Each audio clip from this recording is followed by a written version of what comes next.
दर्शन शास्त्र के प्रथम वर्ष के विद्यार्थी अरस्तु का अध्ययन कर रहे हैं।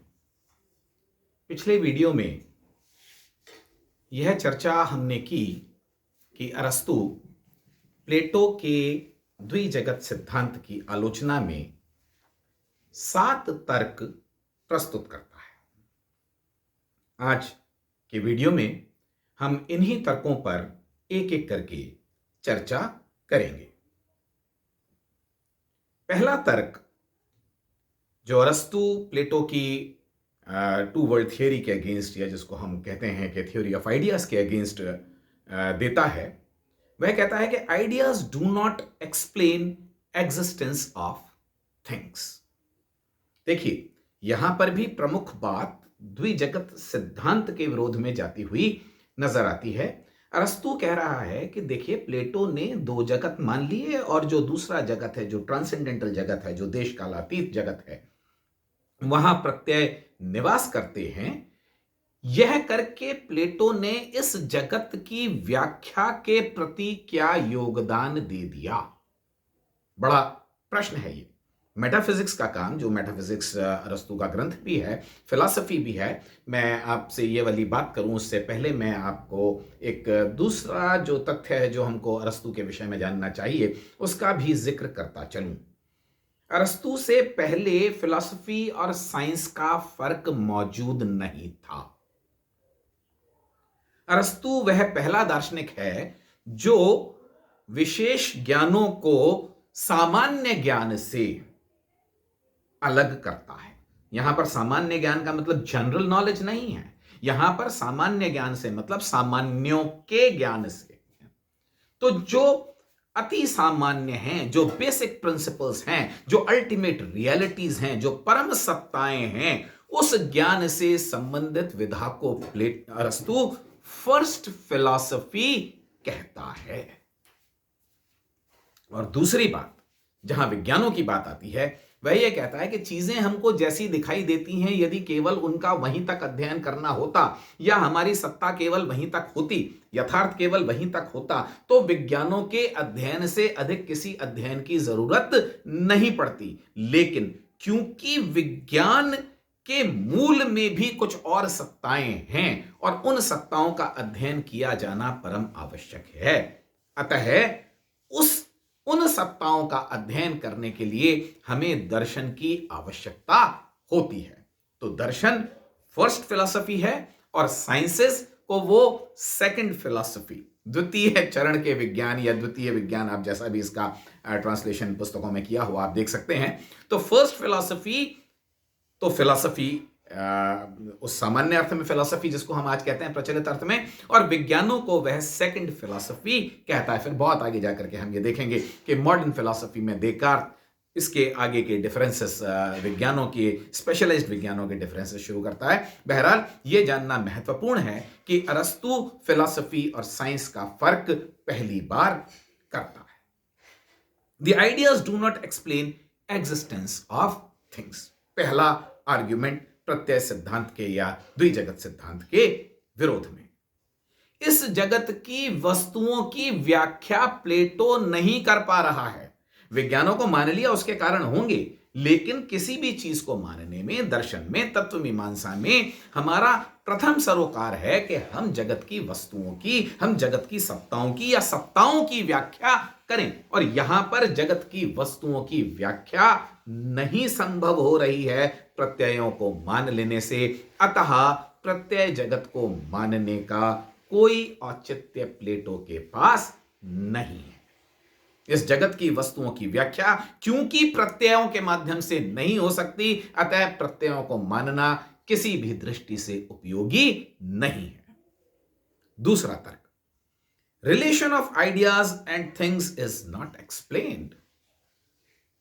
आपने प्रत्यय जगत को मान लिया, आपने एक यथार्थ जगत को भी मान लिया, जिसके बारे में प्लेटो ने यह कहा कि देखिए, यह वास्तविक जगत नहीं है, ये तो नश्वर है, ये रहने वाला नहीं है, और ये तो हमारी ओपिनियन का विषय है, ये हमारे ज्ञान का विषय नहीं है, इसलिए यह, इसकी यथार्थता का स्तर भी वह नहीं है जो कि प्रत्ययों का द्रव्य या वास्तविक सत्ताएं केवल प्रत्यय हैं। अरस्तु कह रहा है कि देखिए ये सब बात मान लेने से आप इस जगत की वस्तुओं का कोई संबंध फिर भी नहीं बता पा रहे हैं प्रत्ययों से।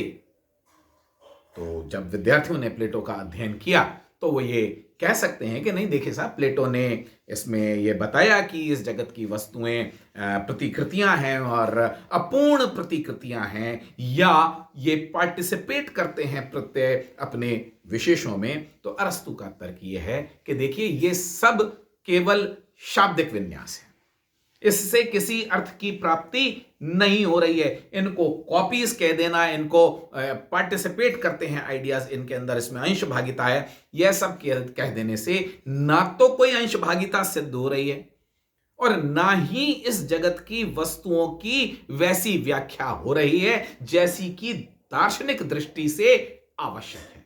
अतः प्लेटो के द्वारा प्रत्ययों को या प्रत्यय जगत को माने जाने का कोई उचित आधार प्रतीत नहीं होता है।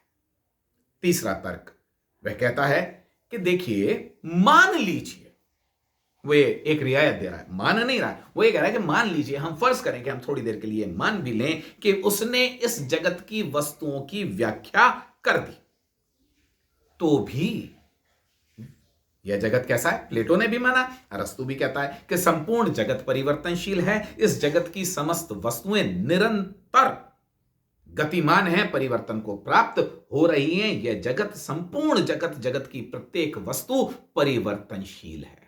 यहां पर मोशन है, यहां पर चीजें स्टेशनरी नहीं है, यहां गति है।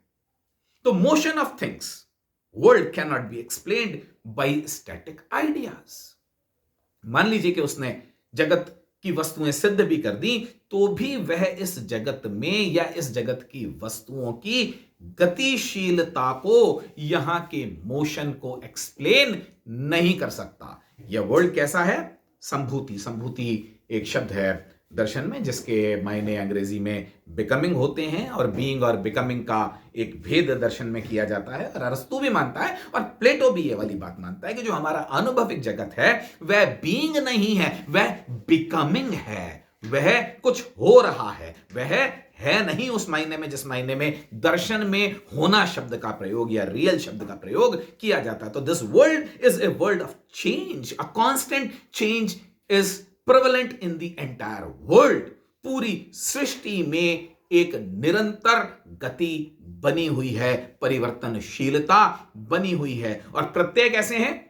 प्रत्यय तो स्टैटिक हैं, स्थायी हैं, मोशनलेस हैं, गतिहीन हैं। तो गतिहीनता से गतिमान की व्याख्या नहीं हो सकती, ऐसा अरस्तु कम से कम प्रारंभिक तौर पर प्लेटो की आलोचना में कहता है।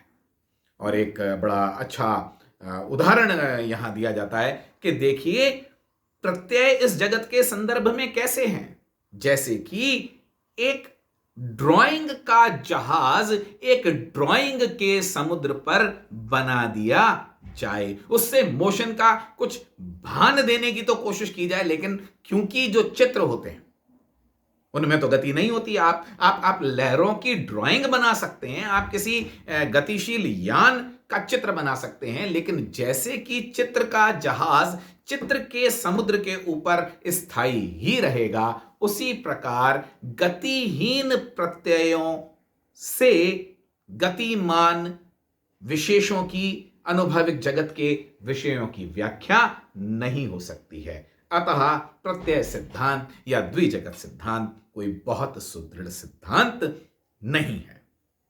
फिर चौथे जो तर्क है उसका सार क्या है?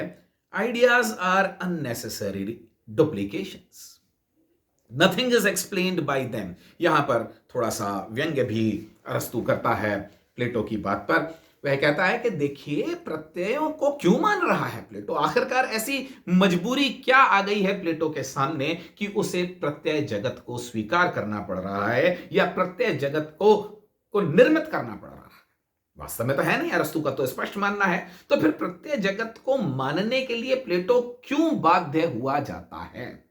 तो यहां पर थोड़े से व्यंग्य में अरस्तु कहता है कि यह देखिए स्थिति बिल्कुल वैसी की वैसी है जैसे किसी वॉल्यूम का अत्यंत सूक्ष्म होने के कारण हम उसका माप ना कर पाने की स्थिति में यह कल्पना कर लें कि यदि इसकी वॉल्यूम को, इसकी क्वांटिटी को बढ़ा दिया जाए तो इसकी गणना आसान हो जाएगी। तो ये कहता है कि देखिए, क्योंकि प्लेटो यहां पर जगत की व्याख्या नहीं कर पा रहा है, इसके वॉल्यूम को देख करके वो व्यंग्य में कह रहा है, ये बात निश्चित रूप से एक मजाक के तौर पर कही गई, लेकिन इसका सार क्या है कि जगत की व्याख्या न कर पाने के चक्कर में एक अन्य जगत का निर्माण कर बैठा, और यह निर्माण करने से उसने अपने लिए दार्शनिक मुश्किल को बढ़ाया है, किसी समस्या का निराकरण करने के बजाय।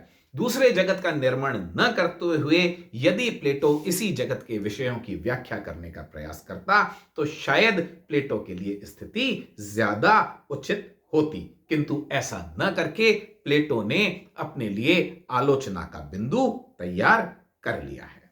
आने वाले 3 तर्क हम आने वाले वीडियो में पुनः देखेंगे।